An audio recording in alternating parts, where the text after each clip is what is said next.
Question कह रहा है कि आपके पास एक चार्ज है क्यू, किसी क्यूब के कॉर्नर पे रखा हुआ है। फ्लक्स निकालना है आपको उन फेसेस से जो इस चार्ज को टच नहीं कर रहे। तो पहली बात तो इस एक क्यूब में से कितना फ्लक्स निकल रहा है वो निकालना आना चाहिए। तो अगर मैं इस क्यूब के ऊपर एक क्यूब रख दूं, एक इस साइड पे रख दूं यहाँ पे ऐसे, है ना, एक उसके ऊपर रख दूं, एक मतलब इसको कवर कर दूं चारों तरफ से।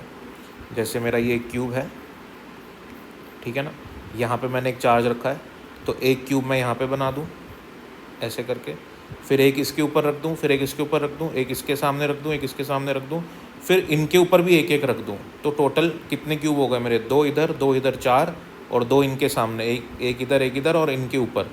तो अगर ऊपर से देखूँगा मैं टॉप व्यू से, तो ये 8 क्यूब्स, ये 4 नीचे और 4 इनके ऊपर, उनके बॉडी सेंटर पे होएगा ये चार्ज।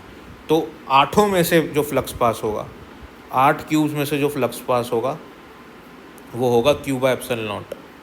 तो एक क्यूब में से कितना फ्लक्स पास होएगा? Q by 8 epsilon naught. तो इस पूरे क्यूब में से फ्लक्स पास हो रहा है क्यू बाय 8 एप्सिलॉन नॉट। अब इसमें से भी मेरे को ऐसे फेसेस हटाने हैं जो इसको टच नहीं कर रहे। देखो टच कौन से कर रहे हैं पहले ये देखो। एक तो ये साइड वाला कर रहा है, पीछे बैक साइड वाला ये, है ना, और एक ये फ्रंट साइड वाला कर रहा है, और एक ये टॉप कर रहे हैं, यानी कि 3 इसको टच कर रहे हैं। तो बचे कितने हैं? ये वाला, पीछे वाला, ये साइड वाला और एक नीचे वाला, ये 3 टच नहीं कर रहे।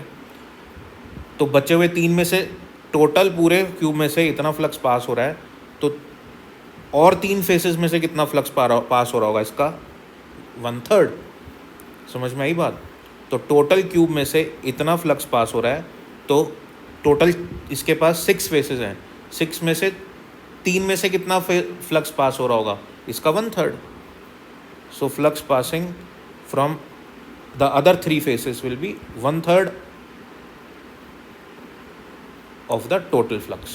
सो आंसर हो जाएगा हमारा क्यू बाय 24 एप्सिलॉन नॉट। तो जो फेसेस को ये टच नहीं कर रहा उसमें से भी Q by 24 epsilon naught pass हो रहा है, और जिन फेसेस को ये टच कर रहा है 3, उनसे भी क्यू बाय 24 एप्सिलॉन नॉट ही पास हो रहा है। तो अगर क्वेश्चन कुछ भी पूछ ले, the flux link to one of the faces not touching या फिर टचिंग, क्योंकि टचिंग और नॉट टचिंग में 3 ही आएंगे, जो टच करेंगे वो भी 3 है और जो टच नहीं कर रहे वो भी 3 ही है। तो दोनों केसेस में answer Q by 24 epsilon naught ही होगा।